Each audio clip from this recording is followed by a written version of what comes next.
Breaking news చూస్తున్నాం. ఫిరాయింపు ఎమ్మెల్యేల ఎపిసోడ్లో ట్విస్టులు. ఇటు కాంగ్రెస్లో చేరినట్లు రికార్డులు చూపించాలని ఇటు బీఆర్ఎస్ని కోరాడు స్పీకర్. వీడియోలు, ఫోటోలు, క్లిప్పింగ్స్ పనికిరావంటున్నాడు ఇటు అసెంబ్లీకి సంబంధించిన స్పీకర్. అలాగే రాతపూర్వకంగా ఉంటేనే యాక్సెప్ట్ చేస్తామంటూ ఆయన చెప్పుకొచ్చారు. ఇటు ఇప్పటికే ఫిరాయింపు నేతలంతా బీఆర్ఎస్ ఎమ్మెల్యేలుగానే ఉన్నారు. బీఆర్ఎస్ పార్టీకి నెల సభ్యత్వానికి సంబంధించిన ఫీజును కూడా కడుతున్నారు అని చెప్పేసి చెప్పుకొచ్చారు. ఇటు 5 ఎమ్మెల్యేలు అనర్హత పిటిషన్ కొట్టేస్తూ ఒక గెజెట్ని కూడా రిలీజ్ చేశారు. ఇటు 53 పేజీల ఒక లేఖను విడుదల చేసి అసెంబ్లీ ట్రిబ్యునల్కి పంపించారు. ఇటు రాజ్యాంగంలోని షెడ్యూల్ 10 ప్రకారం మొదటి పారాలో 1వ పాయింట్ ప్రకారం ఇటు ఎమ్మెల్యేలకు అనర్హతకు గురయ్యారని నిర్ధారించలేమంటూ చెప్పుకొచ్చారు. అలాగే ఇటు సుప్రీంకోర్టు గెజెట్ పంపిన సుప్రీంకోర్టుకు ఒక గెజెట్ని కూడా ఇటు స్పీకర్ కార్యాలయం నుంచి పంపించినట్టు తెలుస్తుంది. అలాగే కోర్టులోనే తేల్చుకుంటామని ఇటు బీఆర్ఎస్ కూడా ఒక స్టేట్మెంట్ ఇచ్చినట్టు తెలుస్తుంది. ఇంతకంటే దారుణం మరొకటి లేదంటూ ఇటు కేటీఆర్ కూడా దీనిపై స్పందించినట్టు తెలుస్తుంది. సో మొత్తం మీద రోజుకి కొత్త కథలు, కొత్త ట్విస్టులు అని చెప్పుకోవచ్చు. ఇటు బీఆర్ఎస్లోనే ఉన్నామంటూ ఇటు ఎమ్మెల్యేలు చెప్పుకొస్తున్నారు. కానీ బీఆర్ఎస్లో లేరు, బీఆర్ఎస్ కాంగ్రెస్ సభ్యత్వం తీసుకున్నారు అని చెప్పేసి ఇటు కేటీఆర్ కానీ బీఆర్ఎస్కి సంబంధించిన శ్రేణులు చెప్పుకొస్తున్నారు. కానీ వీడియోస్ కానీ, ఫొటోస్ కానీ, క్లిప్పింగ్స్ పనికిరావు. లిఖితపూర్వకంగా రిటర్న్ ఇటు పార్టీ యాక్సెప్ట్ చేసినట్టు, పార్టీ మెంబర్షిప్ తీసుకున్నట్టు రిటర్న్ డాక్యుమెంట్స్, అలాంటి ప్రూఫ్స్ ఏమైనా ఉంటే మాత్రం ప్రొవైడ్ చేయండి. ఇటు కాన్స్టిట్యూషన్లో అలాంటి వాటినే యాక్సెప్ట్ చేస్తాము అంటూ చెప్పి ఇటు స్పీకర్ అయితే సెన్సేషనల్ కామెంట్స్ చేశారు. అలాగే ఢిల్లీ సుప్రీంకోర్టుకి కూడా ఒక గెజెట్ని కూడా పంపించాం, 53 పేజీలకు సంబంధించిన ఒక గెజెట్ అని చెప్పేసి చెప్పుకొచ్చారు. సో ప్రస్తుతానికైతే ఒక 5 ఎమ్మెల్యేలకు సంబంధించి ఇలాంటి డెసిషన్ తీసుకున్నట్టు తెలుస్తుంది. దీనిపై స్పీకర్ ఒక అఫిడేవిట్ని కూడా ఇటు సుప్రీంకోర్టు పంపించినట్టు తెలుస్తుంది. దీనికి సంబంధించి ఒక లేటెస్ట్ అప్డేట్ తీసుకునే ప్రయత్నం కూడా చేద్దాం. ఇటు బీఆర్ఎస్ తరఫున ఇటు కేటీఆర్ స్పందించారు. కానీ ఇంకా బీఆర్ఎస్ ఎలాంటి స్టెప్ తీసుకోబోతుంది దీనికి సంబంధించి అనేది మా ప్రతినిధి మధు ఉన్నారు. మధుతో మాట్లాడి తెలుసుకునే ప్రయత్నం చేద్దాం. మధు, చెప్పండి, అసలు బీఆర్ఎస్ నెక్స్ట్ స్టెప్ ఏం ఉండబోతుంది? వీళ్ళేమో ఇంకా పార్టీలోనే ఉన్నాము, మేము నెల సభ్యత్వానికి సంబంధించిన ఫీజును కూడా కడుతున్నాము అని చెప్పేసి వీళ్ళు చెప్పుకొస్తున్నారు. నిజంగా సభ్యత్వానికి సంబంధించిన ఫీజు కడుతున్నారా? యాక్సెప్ట్ చేస్తుందా బీఆర్ఎస్ పార్టీ దీన్ని? అంటే గతంలో ఆల్రెడీ బీఆర్ఎస్ పార్టీ నుంచి గెలిచినటువంటి ఎమ్మెల్యేల సంబంధించినటువంటి అందరి వేతనాల నుంచి ఈ రకంగా ప్రతి నెల పార్టీ ఫండ్కి వెళ్తా ఉన్నటువంటి సిచ్యువేషన్, దాన్ని స్పీకర్ ఉటంకించే ప్రయత్నం చేశారు. వీళ్ళ మాట్లాడినటువంటి గతంలో పార్టీ మారినమని, అభివృద్ధి కోసం సీఎంను కలిసామని, కాంగ్రెస్ పార్టీలో జాయిన్ అయ్యామని చేసినటువంటి స్టేట్మెంట్స్ వీడియోల కంటే కూడా వాళ్ళు ఇప్పటికీ బీఆర్ఎస్ పార్టీ సభ్యులుగానే ఉన్నారు. ప్రాథమిక సభ్యత్వానికి రాజీనామా చేయలేదు అక్కడ పార్టీ ప్రాథమిక సభ్యత్వానికి. దాంతోపాటు వాళ్ళ జీత భత్యాల నుంచి డైరెక్ట్ గా పార్టీ ఫండ్ కింద డబ్బులు జమ అవుతున్నాయనేటువంటిది ఈ లేఖలో ఆయన మెన్షన్ చేసినటువంటి పరిస్థితి. రాజ్యాంగంలో ఉన్నటువంటి షెడ్యూల్ 10వ పేరాలో 1వ పాయింట్ ప్రకారం ఈ ఎమ్మెల్యేలు అనర్హతకు గురయ్యారని నిర్ధారించలేమంటూ స్టేట్మెంట్ చేసినటువంటి సిచ్యువేషన్. సో ఆ వీడియోలు, ఫోటోల క్లిప్పింగ్ ప్రస్తుతానికి పనికిరావు, రాతపూర్వకంగా ఉంటేనే యాక్సెప్ట్ చేస్తామంటూ స్పీకర్ చెప్పినటువంటి నేపథ్యంలో ఇప్పుడు కాస్త రథకందాయంలో పడింది ఈ ఫిరాయింపుకి సంబంధించినటువంటి ఎమ్మెల్యేల విషయంలో. ఇప్పుడు పశ్చిమ బెంగాల్లో హైకోర్టు ఇచ్చిన తీర్పు డిఫరెంట్ అక్కడ. మరి అలా కాకుండా ఇక్కడ రాతపూర్వకంగా ఏ ఎమ్మెల్యే అయినా మేము పార్టీ కాంగ్రెస్ పార్టీలో జాయిన్ అయ్యాము, బీఆర్ఎస్ పార్టీ నుంచి గెలిచి అనేటువంటిది ఏ ఎమ్మెల్యే ఇచ్చేటువంటి అవకాశం ఉండదు సాధారణంగా. 2/3 సంబంధించినటువంటి ఎమ్మెల్యేలు జాయిన్ అయితే వేరు లీగల్ గా. గతంలో బీఆర్ఎస్ అధికారంలో ఉన్నప్పుడు కాంగ్రెస్ పార్టీ ఎమ్మెల్యేలు చట్టబద్ధంగా విలీనమయ్యారనేటువంటి బీఆర్ఎస్ చెప్తా ఉంది. అప్పుడు విలీనం జరిగింది, పార్టీ నుంచి గెలిచినటువంటి వాళ్ళు వచ్చారు, కానీ చట్టబద్ధంగా టీఎల్పీని బీఆర్ఎస్ ఎల్పీలో విలీనం చేసుకున్నారు. కానీ ఇప్పుడు జరిగినటువంటి పరిస్థితి కేవలం 10 మందే పోయారు. ఇంకా పోవాలంటే మొత్తం ఇంకొక 16 మంది ఎమ్మెల్యేలు పోవాల్సినటువంటి సిచ్యువేషన్ ఉంది. కానీ ఆ పరిస్థితి ఇప్పటికిప్పుడు లేదు తెలంగాణలో కాంగ్రెస్ పార్టీలోకి వెళ్లే పరిస్థితి.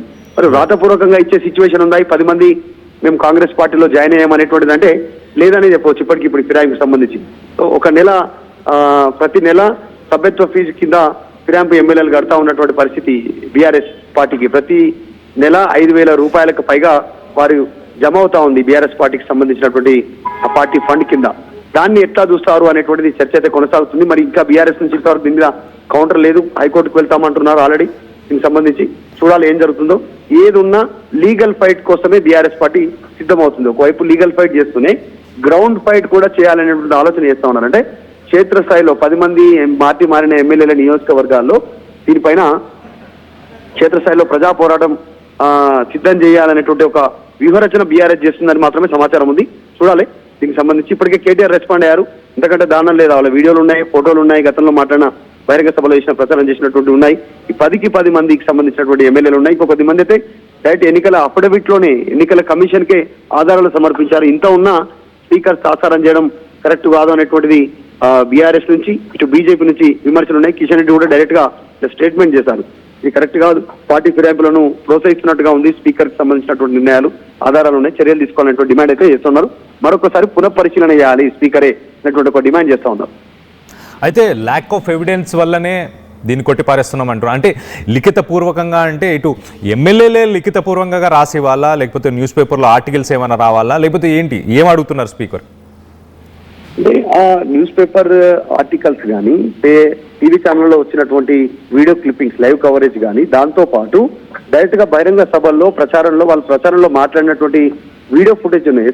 పార్టీలో జాయిన్ అయ్యాము కాంగ్రెస్ పార్టీలో అనేది అది కన్సిడర్ కాదు అనేటువంటి స్పీకర్ చెప్తా ఉన్నారు. వీళ్ళు సమర్పించినటువంటి ఆధారాలని కూడా సోషల్ మీడియానో లేకుంటే రికగ్నైజర్ సంబంధించినటువంటి ఛానళ్లలో రాలేదనేటువంటి స్పీకర్ చెప్తా ఉన్నారు. కానీ బీఆర్ఎస్ చెప్తా ఉంది ఏంటంటే అన్ని శాటిలైట్ సంబంధించినటువంటి ఛానల్స్ తో పాటు పేపర్ క్లిప్పింగ్స్ తో పాటు వాళ్ళు ప్రచారం నిర్వహించినటువంటి తీరుతెన్నులకు సంబంధించినటువంటి వీడియోలు కూడా సమర్పించాము, కావాలనే ఈ రకంగా చేస్తా ఉన్నారు.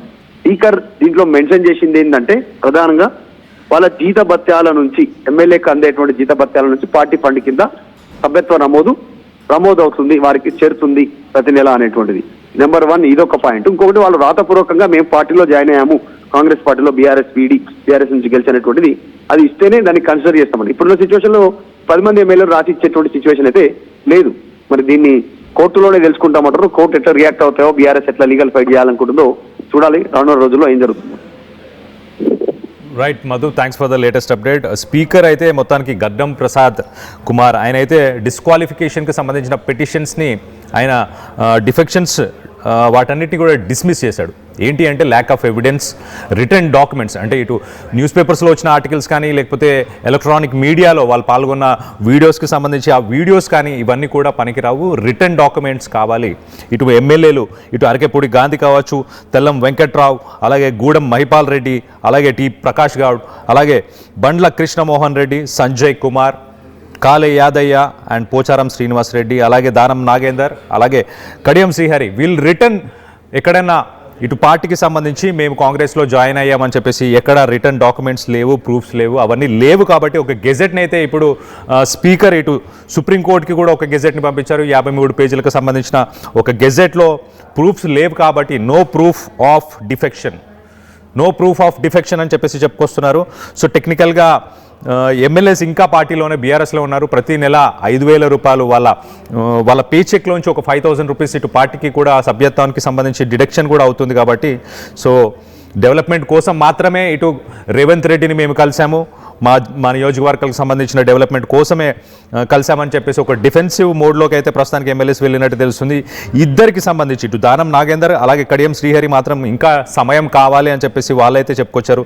సో ఫర్దర్ నోటీస్ అంటే ఇంకొంచెం టైం తీసుకొని వాళ్ళు రెస్పాండ్ అయ్యే అవకాశం ఉన్నట్టు తెలుస్తుంది. ఇటు BRS working president KT Ramarao అయితే స్పీకర్ డెసిషన్ డెమోక్రసీ, ఇటు డెమోక్రసీని మోకరీ ఆఫ్ డెమోక్రసీ అంటూ చెప్పుకొచ్చారు. అలాగే ఒక క్రూయల్ జోక్ లాగా ఉంది.